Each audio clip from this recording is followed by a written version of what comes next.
તમારી પાસે સમય ઓછો હોય અને ઘરમાં કોઈ પણ શાક અવેલેબલ ન હોય ત્યારે તમે આવું ચટાકેદાર કાઠિયાવાડી લાઈવ ગાંઠિયાનું શાક બનાવી શકો છો। તો ચાલો કેવી રીતે બનાવવું એ જોઈ લઈએ। એના માટે એક પેનમાં 3 ટેબલસ્પૂન જેટલું તેલ લઈ લેવાનું છે। તેલ ગરમ થાય એટલે આપણે તેમાં રાઈ અને જીરુંનો વઘાર કરી લઈશું। પછી તેમાં 1/4 ટીસ્પૂન જેટલી હળદર એડ કરવાની છે। મીઠો લીમડો એડ કરી દઈએ। હવે અહીંયા એક ટમેટું અને એક લીલું મરચું મેં એકદમ ઝીણું સમારી લીધું છે, તો એ પણ આપણે એડ કરી દેવાનું છે। હવે આપણે ટમેટાં એકદમ સોફ્ટ થાય ત્યાં સુધી તેને સાંતળવાના છે।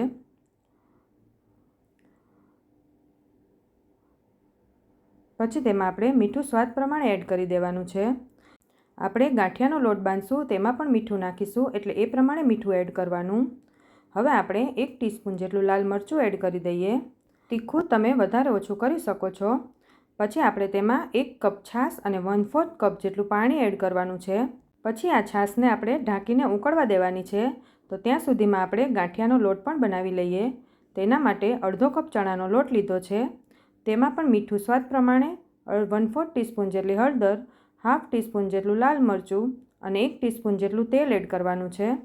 પછી પાણી થોડું એવું નાખીને આપણે લોટ બાંધી લેવાનો છે।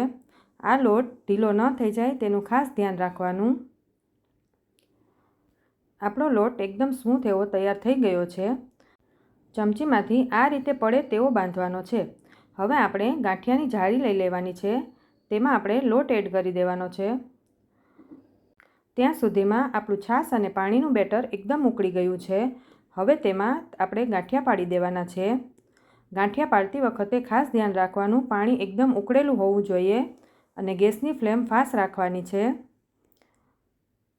તો જ આપણા ગાંઠિયા એકદમ છૂટા પડશે। હવે આપણે બધા ગાંઠિયા તેમાં પાડી લીધા છે। ગાંઠિયા પાડ્યા પછી 2 મિનિટ સુધી તેને ઉકળવા દેવાનું। પછી આ રીતે થોડા ગાંઠિયા આપણે તોડી લેવાના છે। હવે આને ઢાંકીને આપણે 5 મિનિટ સ્લો ફ્લેમ પર ચડવા દેવાનું છે। 5 મિનિટ પછી આપણે જોઈ લઈએ તો શાક આપણું એકદમ સરસ ચડી ગયું છે અને ગાંઠિયા પણ એકદમ સરસ તૈયાર થઈ ગયા છે આપણા। આ શાકને ચડતા પણ વાર નથી લાગતી।